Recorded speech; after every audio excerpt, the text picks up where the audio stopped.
నమస్తే అండి. నమస్తే. అయితే పేర్ని నాని గారు కొన్ని సంచలన వ్యాఖ్యలు అయితే చేశారు. పగలైతే నవ్వాలి, సాయంత్రం అయితే నరికేయాలి అనేటువంటి వ్యాఖ్యలు అయితే చేస్తున్నారు. ఎలా చూస్తారు మీరు? ఒకటి, పేర్ని నాని చేసిన వ్యాఖ్యలు నిజంగా ఒక హేయమైన చర్యగా మనం చూడొచ్చు. ఎందుకంటే పేర్ని నాని ఒక మాజీ మంత్రి, అదేవిధంగా మాజీ ఎమ్మెల్యే. నువ్వు ఒక మాజీ మంత్రి, మాజీ ఎమ్మెల్యే అయి ఉండి ఈరోజు గూండాలని, రౌడీల్ని ఈ విధంగా ప్రోత్సహిస్తా ఉండే విధంగా నువ్వు మాట్లాడుతున్నావు అంటే నువ్వు law and order issue create చేయడానికి నువ్వు మాట్లాడుతున్నావు. ఇది ఎంతవరకు సవ్వు? ఒక్కసారి ఆలోచించాలి రాష్ట్ర ప్రజలు కూడా. ఇలాంటి వాళ్ళ ప్రజాప్రతినిధులుగా చేసిన వాళ్ళు ఈరోజు ఈ విధంగా చేస్తున్నారంటే దీని వెనకాల జగన్మోహన్ రెడ్డి గారి హస్తం ఉందని నేను భావిస్తున్నా. ఇంకొకటి ఏంటంటే జగన్మోహన్ రెడ్డి గారు కావచ్చు, అదేవిధంగా వైసీపీ నాయకులు కావచ్చు, వీళ్ళంతా ఏంటి ఎప్పుడు చూసినా ప్రజలకు ఏం చేస్తాం, చేసామని చెప్పరు కానీ రప్ప నరుకుతాం. వై నాట్ 175 లాంటి గతంలో చూసాం. అందుకే వై నాట్ 175 వాళ్ళని 11లో తీసుకొని వచ్చి కూర్చోబెట్టారు. ఈరోజు అది కూడా పద్ధతి మార్చుకోకుండా ఇంకా రప్ప అంటాం, ఈ విధంగా అంటాం, ఆ విధంగా చేస్తామంటే ఎవ్వరు చూస్తూ ఉండరు. ఒకటి గుర్తుపెట్టుకోండి, నువ్వు ఈరోజు రప్ప అంటే ప్రజలు కూడా రప్ప ఆల్రెడీ మిమ్మల్ని ఏ విధంగా ఓడించారో చూసాం. ఆల్రెడీ నువ్వు చీకట్లో చిటికేసేది అదే. అవును, ఎలక్షన్లప్పుడు నిజంగానే ప్రజలు ఇట్లా చిటికేస్తే మీరు ఎక్కడ కొట్టుకోని పోయారు.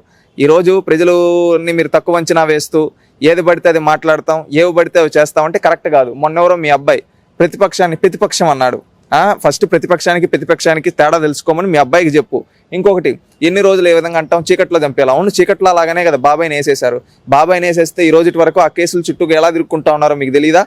ఇంకా మారకుండా, పద్ధతి మార్చుకోకుండా ఏమంటే ఏం చేస్తామంటే కరెక్ట్ పద్ధతి కాదు. ఎందుకంటే ఇలాంటి వాళ్ళని ప్రజలు కూడా ఒకటి గమనించాలి. ఇలాంటి వాళ్ళు రాజకీయాల్లో ఉండడానికి అర్హత లేదు. ఇలాంటి వాళ్ళు రాజకీయాలకు పనికిరారు.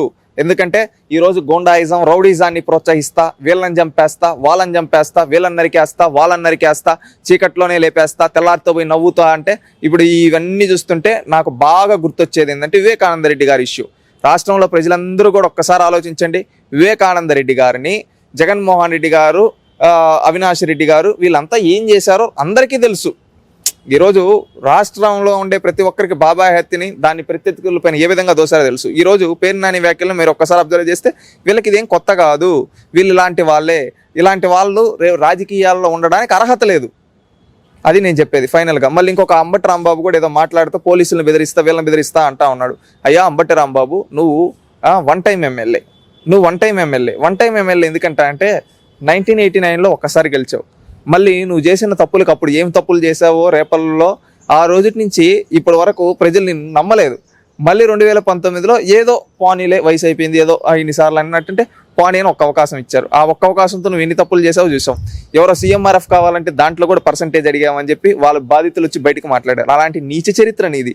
నువ్వు ఈరోజు పోలీసుల గురించి మాట్లాడు. నువ్వేమంటావు? మేము 5 ఏళ్ళు అధికారంలో ఉన్నాం, మమ్మల్ని పైన కేసులు పెడతారా అని.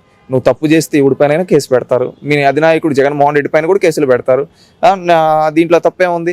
పోలీసులు నువ్వు తప్పు చేసిన వాళ్ళని, నిందితుల్ని శిక్షిస్తారు. నువ్వు నిందితే రాజకీయం అనే ఒక ముసుగును దొడుక్కొని నేను రాజకీయాల్లో ఉన్నా, నన్ను అరెస్ట్ చేయకూడదు అంటే ఎవరు చూస్తూ ఉండరు. చూడు, 20 ఏళ్ళు, 30 ఏళ్ళు, 40 ఏళ్ళు రాజకీయాల్లో ఎమ్మెల్యేలుగా చేసిన వాళ్ళు తప్పులు చేస్తే ఆఖరికి ప్రజాస్వామ్యంలో వాళ్ళు ప్రజల్లో చిత్కరాలకు గురై జైలుకి వెళ్ళిన రోజులు కూడా ఉన్నాయి. నీకు పరిస్థితి కూడా అదే. అది గుర్తుపెట్టుకో. నువ్వు వచ్చి స్టేట్ డీజీపీని, ఎస్పీని ఈ విధంగా అంటావంటే రేపు నువ్వు పోలీసులని ఈ విధంగా స్టేట్మెంట్లు ఇస్తున్నావు అంటే రేపు నీ పైన లీగల్గా యాక్షన్ తీసుకుంటారు. లీగల్గా యాక్షన్ తీసుకున్నప్పుడు నువ్వు ఎక్కడికి వెళ్ళాలి? శ్రీకృష్ణ జన్మస్థానానికి వెళ్ళాలి. అది గుర్తుపెట్టుకో. నువ్వు ఇంకొకటి లాయర్ చేసా అంటావు. కోర్టు వేసుకున్నప్పుడు అప్పటికి కమెడియన్లా ఉంటారనుకోండి, లాయర్లా వెళ్తూ ఈ విధంగా మాట్లాడుతుంటావు. అప్పుడు ఎవరు చూస్తారు నిన్ను?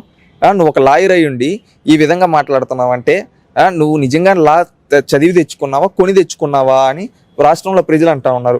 ఒక లాయర్ అయ్యండి, ఒక మాజీ ఎమ్మెల్యే అయ్యండి, చట్టం గురించి తెలియకుండా మేము 5 ఏళ్ళు రాజకీయాల్లో ఉన్నాం, మా అధికారంలో ఉన్నాం, మా పైన కేసులు పెడతావా అని నువ్వు మాట్లాడుతున్నావు అంటే నువ్వు ఎంత దిగజారుడు మైండ్ సెట్లో ఉన్నావో ప్రజలందరూ చూస్తూ ఉన్నారు. ఒకటి, ఈ పద్ధతి మార్చుకొని అంటే బాగుంది. ఈవెన్ పేర్ని నాని కావచ్చు, ఈ అంబటి రాంబాబు కావచ్చు, మొన్న మాట్లాడిన జగన్మోహన్ రెడ్డి కావచ్చు, వీళ్ళంతా ఒకటి గుర్తుపెట్టుకోవాలి. రాజకీయాల్లో విమర్శలు, ప్రతి విమర్శలు అనే సర్వసహజం. అవి హుందాతనంగా ఉండాలి, ప్రజలకు ఉపయోగపడే విధంగా ఉండాలి, నిర్మాణాత్మకంగా ఉండాలి. అంతేగాని దిగజారుడు మాటలు మాట్లాడతాం, దిగజారుడు రాజకీయాలు చేస్తామంటే ప్రజలు ఎవ్వరు చూస్తూ ఉండరు. ప్రజాస్వామ్యబద్ధంగా ప్రజాస్వామ్యంలో వాళ్ళ ఓటుతో బుద్ధి చెప్తారు. ఆల్రెడీ బుద్ధి చెప్పారు మీకు, ఇంకా మారలా. ఇంకా ఇదే విధంగా ఉంటే రేపు భవిష్యత్తులో గుండు సున్నాలు వస్తాయి, డిపాజిట్లు కూడా రావు. అది గుర్తుపెట్టుకోండి. ఇలాంటి పద్ధతిని ఎవ్వరు ఎంకరేజ్ చేయరు. ప్రజలు ముఖ్యంగా మీరు హుందాతనమైన రాజకీయం చేయండి. నిర్మాణాత్మకంగా ఏమన్నా ప్రజా సమస్యలు ఉంటే ప్రభుత్వం ముందు పెట్టండి. ప్రభుత్వం సాల్వ్ చేయడానికి సిద్ధంగా ఉంది. ఈరోజు రాష్ట్రంలో అభివృద్ధి, సంక్షేమం, సంస్కరణలు జరుగుతూ ఉంటే మీరు అడ్డుకోవడానికి ఈ విధమైన మాటలు మాట్లాడితే రేపు భవిష్యత్తులో భూస్థాపితం చేస్తారు మిమ్మల్ని. ఎందుకంటే ప్రజలు మార్పు ఆల్రెడీ కోరుకున్నారు. ఎందుకు కోరుకున్నారు? ప్రజలకు మంచి చేయాలి, అలాంటి ప్రభుత్వం కావాలనుకున్నారు. కూటమి ప్రభుత్వాన్ని కొట్టేశారు. ఈరోజు చంద్రబాబు నాయుడు గారి నాయకత్వంలో రాష్ట్రం అంతా అభివృద్ధి జరుగుతూ ఉంది, సంక్షేమం జరుగుతుంది, సంస్కరణలు జరుగుతున్నాయి. నువ్వు కూడా ఇరిగేషన్ మినిస్టర్గా పనిచేసావు. పోలవరం ఎందుకు పూర్తి చేయలేదయ్యా అంబటి రాంబాబు, దీనికి సమాధానం చెప్పు అంటే సమాధానం చెప్పలేవు. పోలవరం నాకే అర్థం కాలేదు, ఇంకెవరికి అర్థం అవుతుంది, ఎప్పటికి అవుతుందా అని మాట్లాడిన నువ్వు ఈరోజు పోలీసు వాళ్ళ గురించి మాట్లాడతావా? ఏమంటావు?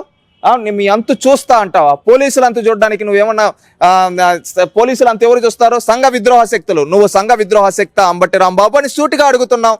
నువ్వు ఆఫ్టర్ ఆల్ 5 ఏళ్ళు ప్రజలు ఎన్నుకుంటే ఎమ్మెల్యే అయ్యావు, 5 ఏళ్ళ తర్వాత ప్రజలు ఓడగొడితే మాజీ అయ్యావు. కానీ పోలీస్ ఆఫీసర్ అనేవాడు కష్టపడి చదివి ఐపీఎస్ అయి వాళ్ళు ప్రజలకు సర్వీస్ చేస్తూ లా అండ్ ఆర్డర్ని కంట్రోల్ చేస్తూ ఉంటే నువ్వు తప్పు చేసిన దానికి నిన్ను అరెస్టు చేసే నీ పైన లీగల్గా అరెస్ట్ కూడా చేయాల, ఒక కేసు ఫైల్ చేసి విచారణకు పిలిస్తే దానికి గుమ్మడికాయల దొంగలు ఎవరంటే భుజాలు దడుకున్నట్టు ఈ దొంగ అంబటి రాంబాబు అరుపులు అరుస్తూ ఉన్నాడు. నువ్వు స్టేట్ డీజీపీని పేరు పెట్టించి పిలుస్తావు, కనీసం గౌరవం లేకుండా. జిల్లా ఎస్పీని మణికంఠ అని పిలుస్తావు, హరీష్ గుప్తాని ఇంకొక ఓటు కూడా యూజ్ చేసావు గౌరవం లేకుండా. గుర్తుపెట్టుకో, దానన్నిటికీ వాళ్ళు తలుచుకుంటే చట్టపరంగా లీగల్గా వెళ్తే నువ్వు ఆ విధంగా అరవగలుగుతావా? నువ్వు లాయరే కదా, లా చదివావా లేకపోతే కొని తెచ్చుకున్నావా? సూటిగా అడుగుతూ ఉన్నావు. ఇలాంటి నువ్వేదో పెద్ద నీతిమంతుల్లాగా నీతులు చెబుతూ నార్మల్గా ఎట్ట మాట్లాడతాడు నీతులు. అయ్యో అలా కాదు, ఆయన యూట్యూబ్ ఛానల్ ఉంది, ఆయనకు ఒక యూట్యూబ్ ఛానల్. ముందర నుంచి ఒక కెమెరా, పక్క నుంచి ఒక కెమెరా, ఈ పక్క నుంచి ఒక కెమెరా, పై నుంచి ఒక కెమెరా, 4 కెమెరాలు పెట్టుకొని మాట్లాడుతూ ఉంటావు. లా చేసా అంటావు, పెద్ద సీనియర్ లీడర్ అంటావు. నీకు బేసిక్ కామన్ సెన్స్ తెలీదా? నీ పైన ఎందుకు కేసు పెట్టారో తెలీదా? నువ్వు చేసిన తప్పులేంటో నీకు తెలీదా? ఇవన్నీ కప్పిపుచ్చుకునేదానికి స్టేట్ డీజీపీని, డైరెక్టర్ జనరల్ ఆఫ్ పోలీస్ని, ఒక సూపరింటెండెంట్ ఆఫ్ పోలీస్ని నువ్వు పేరు పెట్టి కనీసం గౌరవం లేకుండా మాట్లాడుతూ ఉన్నావు. గుర్తుపెట్టుకో, నువ్వేమో వాళ్ళంతా చూస్తావా? వాళ్ళని ఏం చేస్తావు చూస్తా అంటున్నావు. వాళ్ళు తలుచుకుంటే నువ్వు ఉండగలుగుతావా? నీ పోస్ట్ 5 ఏళ్ళే ప్రజలు ఇచ్చారు, ఊడగొట్టారు మళ్ళీ నిన్ను. వాళ్ళ పోస్టు 30 ఏళ్ళు సర్వీసు. అది గుర్తుపెట్టుకో. లీగల్గా ఉన్నప్పుడు లీగల్గా వెళ్ళు, అంతేగాని నేను చట్టాన్ని అతిక్రమిస్తా, నాకు ఇష్టం వచ్చినట్టు చేస్తా అంటే తాట తీస్తారు. అది గుర్తుపెట్టుకోండి. పేర్ని నాని ఫైనల్గా కన్క్లూజన్ ఇస్తా. పేర్ని నాని గారు మాట్లాడుతూ ఆయన మాట్లాడే మాటలు భలే ఎకిలికిలి మాటలు మాట్లాడతాడు. ఎకిలికిలి మాటలు ఎలా ఉంటాయంటే నవ్విచ్చే విధంగా, అంటే కమెడియన్స్ లేని లోటును తీరుస్తూ కమెడీగా మాట్లాడతాడు. ఒకరిని తక్కువ చేస్తే వాళ్ళు తక్కువ అయిపోతారని అనుకుంటారు. నువ్వు చీప్ అవుతావని నీకు తెలియటం లేదు. పేరు నాని ఎప్పుడు చూసినా చంద్రబాబు నాయుడు గారిని, పవన్ కళ్యాణ్ గారిని, లోకేష్ గారిని, అదేవిధంగా కొల్లు రవీంద్ర గారిని, వీళ్ళని ఎట్లా పడితే అట్లా తక్కువ చేసి మాట్లాడాలనుకుంటాడు. ఎవరు? ఈ బందర్ దొంగ అంట, మచిలీపట్నం బందర్ దొంగ అంటాం. ఎందుకంటే ఇతను ఏదో పెద్ద సీనియర్ లీడర్ అయినట్టు, ఇతను ఏదో పెద్ద రాజకీయ నాయకుడు అయినట్టు మాట్లాడుతూ ఉంటాడు. ఇతని మాటల్ని మనం క్లారిటీగా అబ్జర్వ్ చేసినట్లయితే ఈ పేర్ని నాని అనే చరిత్ర 2014లో ఓడిపోయాడు. 2019లో ఏదో అంత జగన్మోహన్ రెడ్డి రాష్ట్రం అంతా వచ్చేటప్పుడు జస్ట్ మెజారిటీతో ఒక 3,000-5,000తోనో బయటపడ్డాడు. మళ్ళీ రెండోసారి నేను రాజకీయాల నుంచి తప్పుకుంటాను, ఎందుకు ఓడిపోతామనే భయంతో రాజకీయాల నుంచి తప్పుకున్నా నువ్వు కూడా ఈరోజు మాట్లాడుతూ ఉన్నావా పేర్ని నాని? నీ చరిత్ర తెలీదా? నువ్వు బందర్లో పోటీ చేయంటే అయ్యో నేను పోటీ చేయను, మా అబ్బాయి పోటీ చేస్తాడని చెప్పావు. మీ అబ్బాయి రాజకీయ జీవితం బలిపశువు చేసావు, 50,000 ఓట్లతో ఓడిపోయాడు. ఎవరు?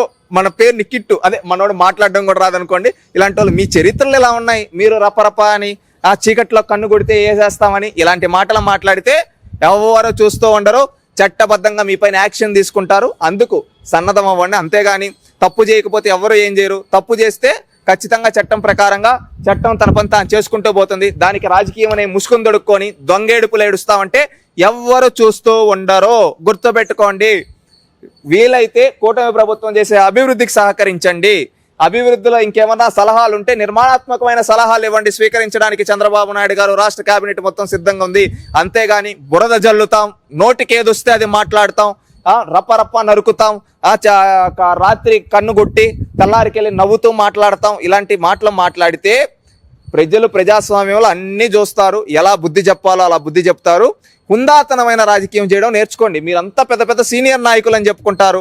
మేము అప్పుడు నుంచి చూసాం, ఇప్పుడు నుంచి చూసాం అంటారు. అంబటి రాంబాబు కావచ్చు, పేర్ని నానిన కావచ్చు, ఇలాంటి వాళ్ళంతా ఏంటంటే సీనియర్లకు తగ్గట్టుగా ఆ విధమైన వాతావరణం మాట్లాడిన, అంతేగాని జగన్మోహన్ రెడ్డి మెప్పు కోసమో ఇంకొకరి మెప్పు కోసమో మేము ఎకిలి మాటలు మాట్లాడతాం, ఆ పోలీసులు అంతు చూస్తాం, అదేవిధంగా స్టేట్ డీజీపీ అంతు చూస్తాం, అదేవిధంగా నైట్ చీకటి కొట్టి తలార్తాలకి తలకాయలు లేపేస్తామంటే ఎవ్వరు చూస్తూ ఉండరు. అది గుర్తుపెట్టుకోండి. ఫైనల్గా మీ పద్ధతి, మీ తీరు మార్చుకుంటే రాజకీయాల్లో 10 కాలాల పాటు ప్రజా జీవితంలో ఉండగలుగుతారు, లేదంటే ప్రజలు భూస్థాపితం చేస్తారు. గుర్తుపెట్టుకోండి. Thank you very much.